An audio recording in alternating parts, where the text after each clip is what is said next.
color correction in Nuke, we're going to start with the grade node. By the way, if you want to see more, there's an icon here where this is the library, full library of your nodes, and then here there's color. So you click in here, you've got a whole list of nodes, and we have selected for you the nodes that are used the most often, those that you are more likely to use than others. Okay, so it's going to be starting with the grade, and we're going to use as well color correct. Okay, and we're going to use the hue shift. Where is that? Hue shift. You're going to be using hue correct as well. Okay, so let's start with the two most commonly used, grade and color correct. Okay, so I'm going to click on this one and press tab and get myself a grade node. Right, grade, what do we get in here? So this is a red footage. Let me double click on the footage. This is red footage, and it comes with all bells and whistles in terms of parameters for RAW. This is red RAW footage, 4K, right? So you can already tweak things here, but then you are impacting the file in the hard disk, yeah. So not because Nuke is doing it, but because red RAW parameters do that. Okay, you can undo that. Fine. I am not going to touch these. I'm going to show you how you can use your color grading using the grade node. So let me click on this. By the way, I have changed this from 10 to 1, what is recommended. So otherwise, you get too many properties open there, and you're just working with one at a time. All right. Working with colors, what is important to know is that what is important to do is that you need to see what you're doing. It's color. Yeah. So working with values, yes, we have values here, but we're not like, I know that color grading is a mathematical operation, but still, it's what you see that you want to, you see with your eyes, the objective you want to achieve. So to be able to see better, there are a few tools, a few graphs that I want you to open so that you know what we're talking about here. Let me please first open these graphs, and then we talk about the rest, right? This area over here is empty. I'm going to make great use of that. I'm going to split this vertically and then split this. Okay, I want to have my vector here. I want to have my histogram here, and I want to have my waveform here. Okay, so let me do that, and I'm going to split this one horizontally, right? We go get our vector, Windows, new scope, vector. It jumps in here, just put it like this. Okay, let me quickly go get a histogram. This is our histogram, and here is going to be our waveform. We drag it. Okay, this is how I prefer that you do your color work in Nuke. Let me just quickly disable this. I have a lovely application called f.lux, which helps in the evening. It turns it. It's like night shift, but when I'm recording, this is not. We're working on color, so it's going to distort your color.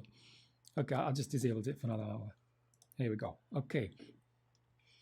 But it's quite useful tool, by the way. If you're going to, okay, useful and a warning. If you're going to be working a lot with computers up till late at night, for you to sleep better, it's good to have that f.lux. I think the website is getflux, something like that. It's free of charge. You can use it on Windows, on I think Mac as well. Yeah, Mac and Linux, all three. It's free of charge. It's a bit like night shift. Okay, closing the bracket about this one that interrupted our work.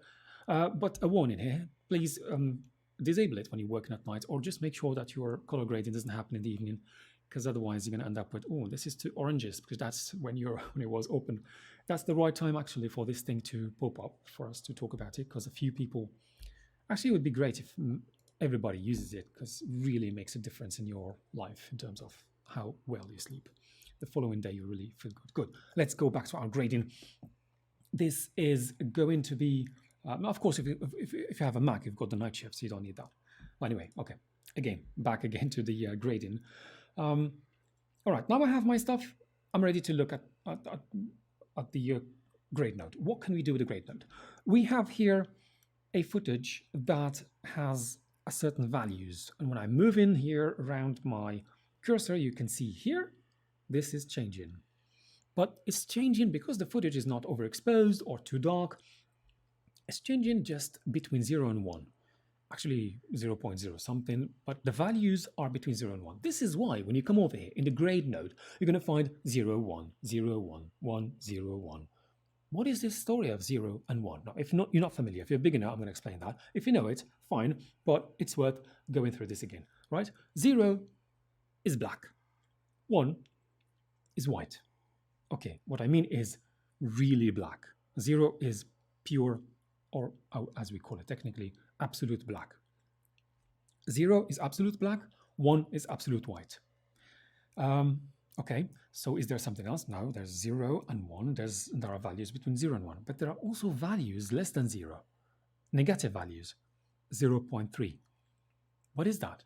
If 0 is black, what is, sorry, minus 0.3? Minus 0.3? If 0 is black, what is minus 0.3? Minus 0.3 is what is called sub-black. Now, sub-blacks, you don't want to have them. This is why your values need to be between 0 and 1. And we also have values that are higher than 1, 3, 4, sometimes 6. What are these? If the absolute white is 1, what are these? These are called super whites, and you don't want to have them either. Okay? How do we do that? We do it by, how do we make sure we don't have these? We clamp, this is by default, it comes in Nuke, this node comes by default black clamp. I would recommend to have the white clamp as well. So have them on at all times, checked on at all times. By doing this, you are going to be able to make sure that your values stop at 0, don't go below 0, negative values, so blacks, and it doesn't go beyond 1. You don't get into the super whites. All right? Super whites, not good. Sub blacks, not good. 0 to 1, we can talk. Right? So let's now talk about these parameters over here. Well, shall I show you actually? I'm going to mess these around and show you the sub blacks and the super whites. Show them to you in. I'm going to open these. I'm going to ruin this a bit. Yeah, just ruin it and show you that when I come over here, you see minus. You can start seeing minus here. See, the last value was all negative. Here is minus 1.4 everywhere. Okay. These are the sub-blacks. And let me just restore set knobs to default. Yep, this is how you set it back to the default. Just right click and set knobs to the default. If you keep messing around and then you want to go back to the default. Let me mess then the whites to show you the, yeah, let's kill this one with whites. Right, so I come over here and it tells you the values are between 0 and 1. And now I have, what is it? 2.7 to 1.4. And if you come over here, it's even more. 4.6 for the blues. Okay? Because this is the sky. All right. Good. So we are going to bring this back to where it was and make sure these are on. To make sure that actually, oh, they're on. Let's mess with them now. If you come over here, it's clamped at 0. I mean, yes, the image is messed up. I mean, it doesn't prevent you from messing up your image, but the values don't go lower than 0. Let me reset to default, and for the white, even if you go down, the values stay at 1. Sorry, even if you increase the whites, which basically means go down on the indicator there, you still have 1 as maximum. It's clamped at 1. So this is to explain how it goes. Right. I am going to need to do this again. So yeah, just leave them on, reset this. I'm going to leave them on. How does that work in here? I opened all 3 of them. You don't need to do that, but you know, it's for fun. You have enough space here. Let's do that. But I would like to explain using 2 of them, the histogram and the waveform, which has basically show you kind of similar things for the purposes that I want to show you. This is 0 and this is 1. The values are distributed between 0 and 1. there is a lot of black, so this is the 0 here, and these are the values in between. The 1 is somewhere here, the absolute white is here, the absolute black is here. Let's see it in the waveform. The absolute white is up here, right? And the absolute black is up here, is down here, right? Good.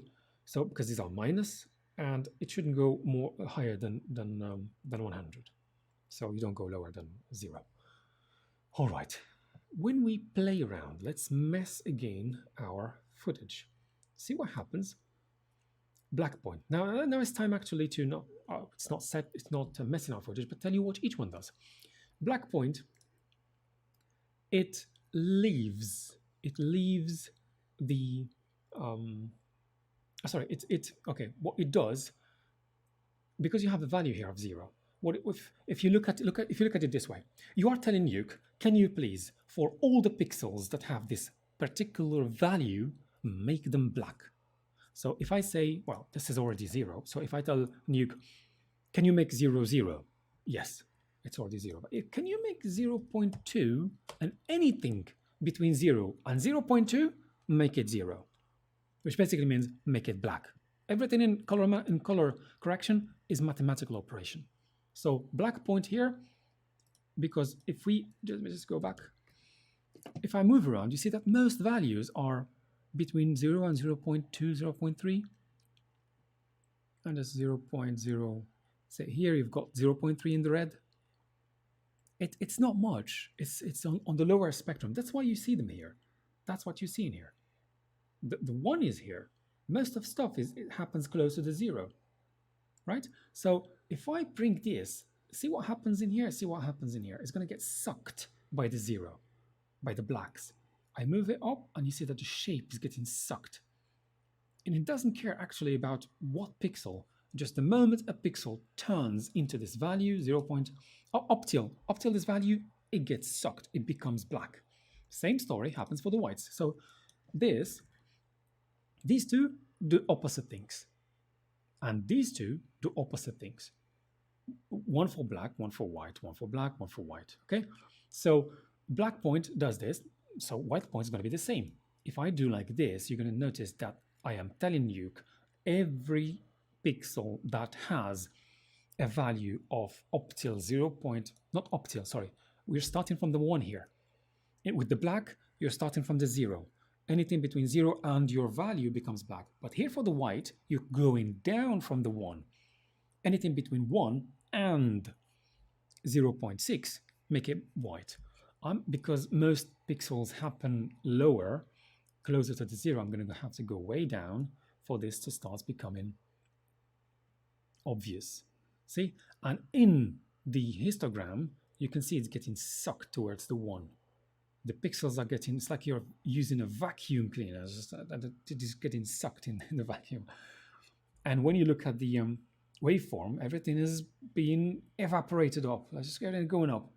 See, in here and in here. Okay? Okay, let me just go back to reset knobs and then don't forget to switch on my white clamp because it's not part of the defaults. Let's go down here. What is the lift? The lift does something quite interesting. The lift does not touch the absolute whites. Lifts everything up, but leaves the absolute whites intact. Have you noticed in our shape here? It messes with everything that is around black, but the absolute whites stay put. They don't move. See, the shape changes, but the absolute whites don't change. Reset. Our gain does exactly the opposite, which generally tends to be referred to as the exposure. But in this case, it's exactly the opposite of what the lift does.